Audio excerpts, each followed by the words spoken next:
Isang araw, mayroong isang punong-puno ng araw sa pagtutulog.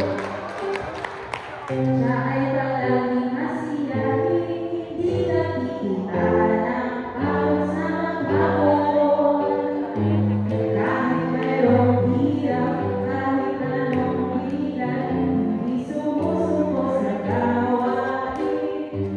Patuloy lang siya sa kanyang gawain, nag-best teacher Michael.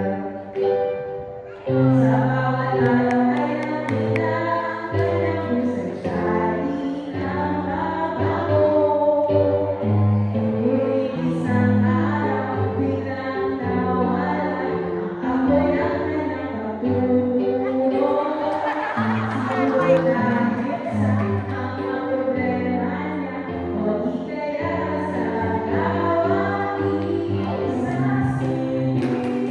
Teacher Bea, palagi sa silid, pelikula. Masaya at saling-saling ang kanyang istorya. Ang kanyang passion, nawala.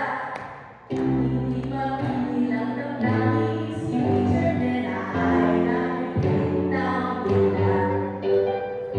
Lumingiti sa umaga at sa gabi naman ay mayroong luha. Ayaw na siya ay susuko na, ayaw na niya pumasok sa eskwela. Nadi-discourage siya, hindi na kaya pa, kahit nabigyan pa siya ng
subok sa